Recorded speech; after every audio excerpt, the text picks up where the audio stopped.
Hello, everyone. I hope you guys are enjoying camp so far. Um, if you can't tell by now, our theme is to trust God and to step out of our comfort zone and trust Him no matter the situation. So I'm going to be preaching a little bit about that.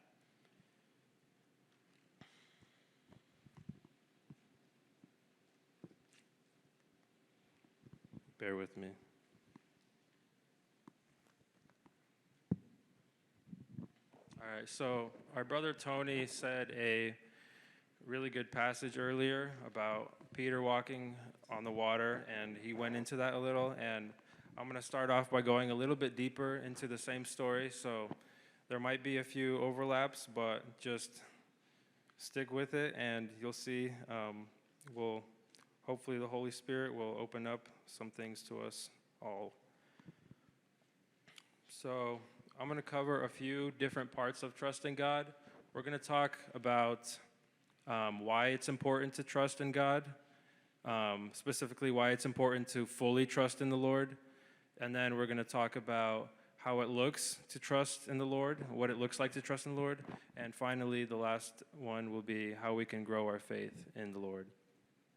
So let's open back up to Matthew chapter 14, verse 24. We're just going to read over it again, just so we can get back in the setting. Verse 24. Meanwhile, the boat was already some distance from land, battered by the waves because the wind was against them. Jesus came toward them, walking on the sea very early in the morning. When the disciples saw him walking on the sea, they were terrified. "It's a ghost," they said, and they cried out in fear. Immediately, Jesus spoke to them. "Have courage, it is I. Don't be afraid." "Lord, if it's you," Peter answered him, "command me to come to you on the water." He said, "Come." And climbing out of the boat, Peter started walking on the water and came toward Jesus. But when he saw the strength of the wind, he was afraid, and beginning to sink, he cried out, "Lord, save me." Immediately, Jesus reached out his hand, caught hold of him, and said to him, "You of little faith, why did you doubt?"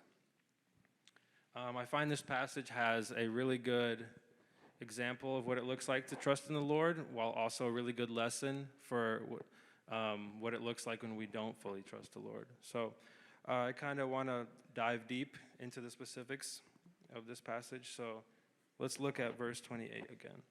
"Lord, if it's you," Peter answered him, "command me to come to you on the water." So we see that in this passage, Peter and the disciples aren't fully sure of whether the man that's walking towards them is Jesus. And Peter took initiative, and he asks Jesus. He asks Jesus to reveal himself by commanding him to walk on the water as well. And I'm going to be putting a little bit of emphasis on the fact that he asked Jesus. I think a crucial part of our relationship with the Lord is trusting that the plans he has for us are much better than the plans that we have for ourselves. This means that we trust the trajectory of our lives into his hands. And that trust really shows not only in those dire situations where there's no one else to turn to, we have no choice but to turn to God, but I think an overlooked part of fully trusting in him is our day-to-day life decisions, constantly asking him and asking him about his will for our lives.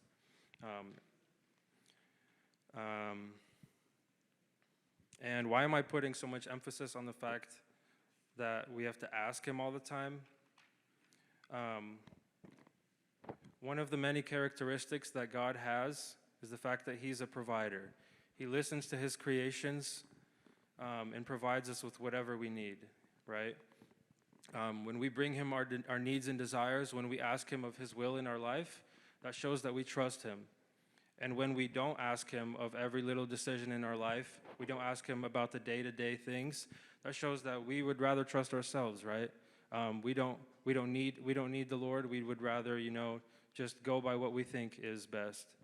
And I think we all know that's not a good idea. And let me give you an example of that. So think of your relationship, let's say, with maybe your parents or maybe your close friend, whoever you run to when you need a certain maybe piece of advice, when you need to share something with them that you've been going through. Maybe you haven't like fully looked at it this way, but you running to that person shows that you trust them. Another example, when let's say I have a car problem, I'm gonna go to someone who I trust will give me the correct advice, right? Now imagine how much more important it is who we are going to about our day-to-day life decisions. Imagine how much more important it is to show God that we trust him, and by showing him through the fact that we ask him all the time of every little thing. One second.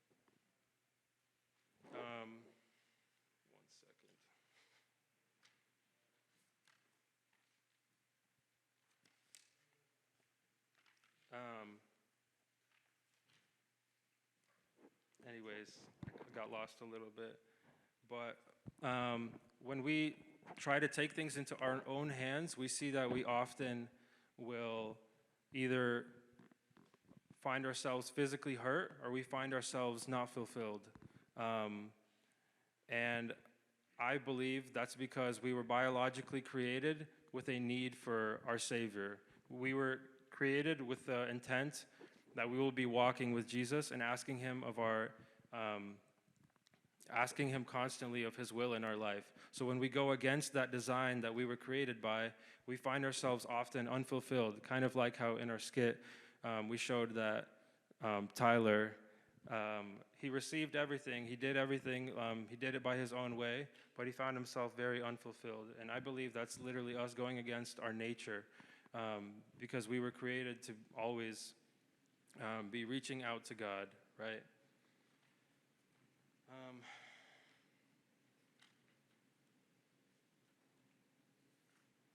So I kind of want to just wrap up why it's so important to trust in him, fully trust in him, because it's literally our design that we are supposed to be constantly asking him of his will in our life.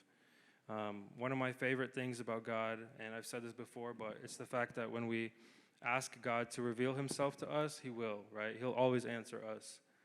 And just like Peter asked Jesus, Lord, if it's really you, command me to come to you when he was unsure. Just like he asked Jesus, we should be always asking God about every little life decision. I kind of want to go look at the next verse, verse 29. This is what Jesus replied to Peter. He simply said, come. Another part of trusting God is taking him at his word. And what does this mean? There's a song that some of you may know. It's a hymn. The lyrics go, "'Tis so sweet to trust in Jesus, just to take him at his word. Just to rest upon his promise, just to know thus saith the Lord." And I really like that line. And you may ask, like, what does it mean to just take him at his word? Well, to me, I feel like taking him at his word is when God tells us to go, we go, right? We don't wait for, like when God reveals to us that we should go somewhere, when he calls us somewhere, we shouldn't wait to be babied through it, like babysat through it. We shouldn't wait for like a step-by-step guide through it, right? If God is calling us there, we should go there without hesitation. And that's why I really love Jesus' response there. He simply said one word, which is come. And he didn't try to warn Peter like, oh, but be careful of this, be careful of that. He expects us to trust him all the way through when he gives us that call. And I kind of want to use that to talk about, is there something that Jesus is calling you to that maybe you know he called you to it already, but you are hesitating. You're waiting for maybe some more evidence, some more convincing to go, but you already know deep down that God is calling you towards it. Maybe there's a ministry that you know God already called you to, but you don't want to step out of your comfort zone and finally go and pursue that ministry. I know for a fact I've had that before.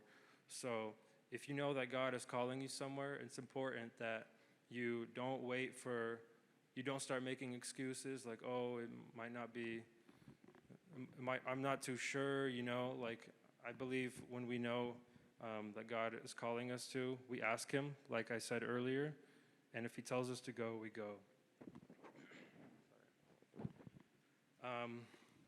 Because how can we say we trust in God when if he tells us to go somewhere, we don't, right? Or we need like a bunch of other confirmations all the time. That's not faith. And if any of you guys knows the biblical definition of faith in Hebrews chapter 11, verse 1, does anyone know it by heart? Anna? Yeah. Yes, exactly. I know in the English version, it says, what is not seen. And if we always expect when trusting in God that we'll see like a direct symbol all the time, finally, like the opportunities will show up in our faces, that's not trust in God. That's not faith. That's kind of how Thomas needed exact evidence rather than believing that Jesus rose from the dead. Another thing about faith isn't just a thought or a feeling, and we know that, right? Faith is an actual action. It is shown through our actions. If our faith stops in our minds and doesn't translate into our actions, our faith is dead.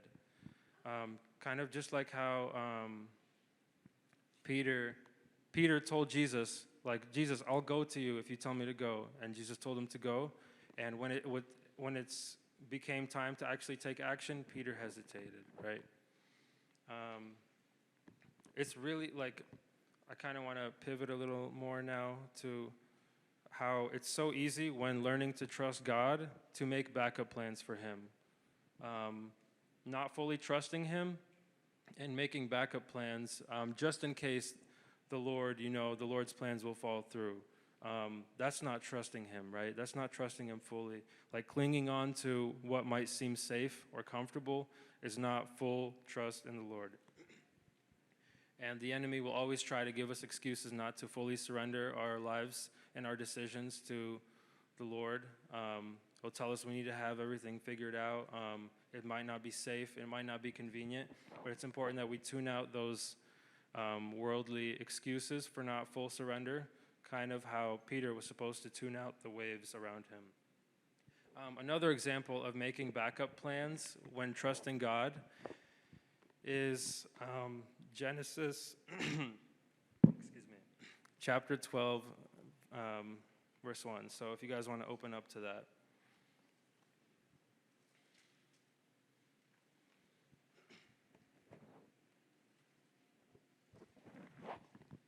Chapter 12, we're going to start from verse 1.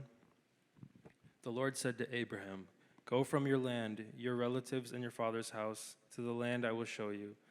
I will make you into a great nation. I will bless you. I will make your name great, and you will be a blessing. I will bless those who bless you. I will curse anyone who treats you with contempt, and all the peoples on earth will be blessed through you." So we see that God is giving Abraham a command, and he's also making a covenant with him. He's promising him all these things. And now if we skip a few more verses to verse 10, just a few verses, and in verse 10 we see this. I'm just going to read. There was a famine in the land, so Abram went down to Egypt to stay there for a while because the famine in the land was severe. When he was about to enter Egypt, he said to his wife Sarai, "Look, I know what a beautiful woman you are. When the Egyptians see you, they will say, 'Thank you so much.'" Verse 12, when the Egyptians see you, they will say, this is his wife. They will kill me, but let you live. Please say you're my sister, so it will go well for me because of you, and my life will be spared on your account. So, if you don't know what happened here,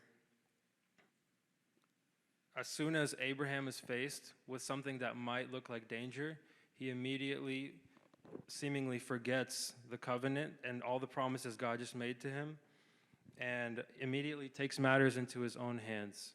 He starts thinking of backup plans, just in case the Lord maybe wasn't wasn't with him through that time, right?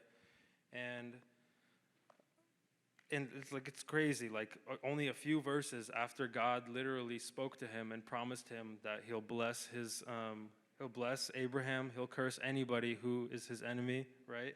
And seemingly just forgot. Now, I don't know about you guys, but that really rings a bell for me. I feel like I've had many moments in my life where I've had something similar, right?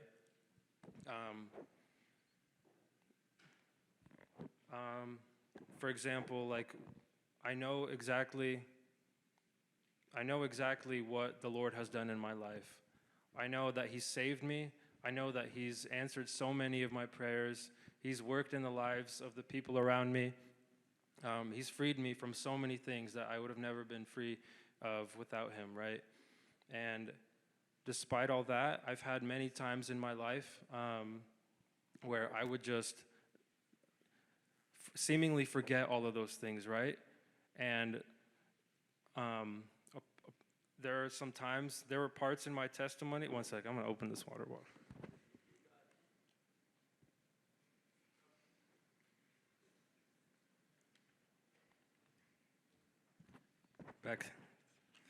Back to my testimony a little bit. There are parts in my testimony where even after I received salvation, even after I saw how real God was in my life, there were times where it felt like God was silent and I would start to lose my faith.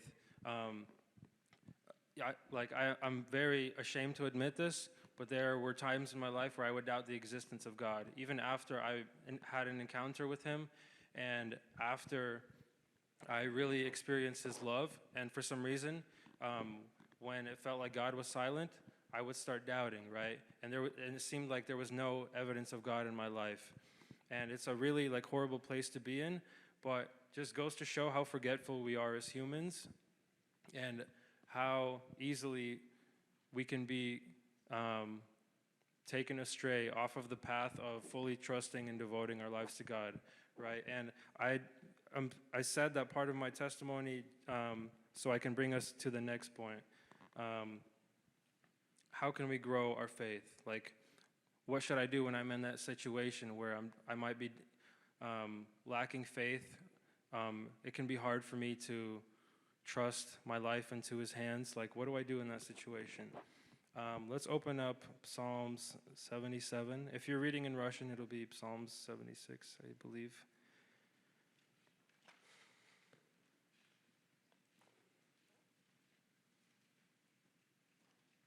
So just a little bit of context. This psalmist is in deep despair.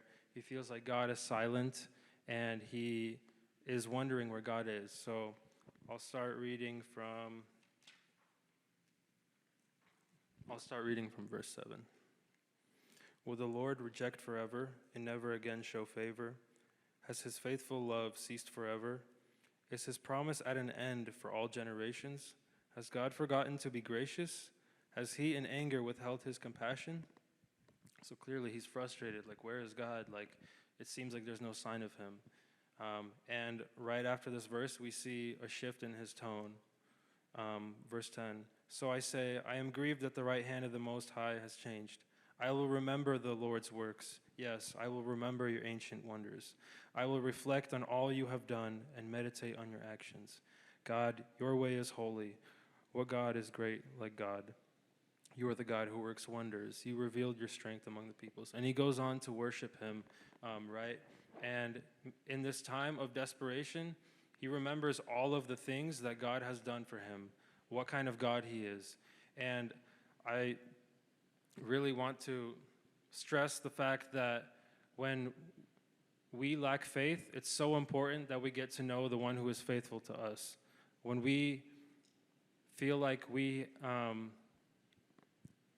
when it feels like God is silent in our lives and we lack faith, we don't see God, it's so important to start reflecting on all the things He's already done in your life, to not forget all of these things, to meditate on all of the wonders He's worked in your life day and night. And just to kind of wrap this up, I want to challenge each of you to reflect on some things that God has done in your life, the evidence of God in your life, right? Maybe some answers some prayers He's answered, some things He's done in the people around you, even. And let's use that evidence to really trust Him more. We know who our God is, kind of like how Levi and Emma were saying in the skit when he got fired. They said, "We know who our God is, so why should we be worried?" Right? We as Christians already have this experience of God. We know how faithful He is to us, so there's no reason we should be so worried all the time, right? There's no reason we shouldn't fully surrender our lives into His hands. Sorry. And yeah, I kind of want to just close out with that because we just as humans will never have it all figured out. Like I said earlier, our God that created us, He knows how to live this life as humans more than, obviously He created us, so He knows how we should live this life. So the fact that we aren't always turning to Him with questions about everything, that shows our lack of trust, and I think we should trust Him more and take that into action. So yeah, I think let's stand up here and pray.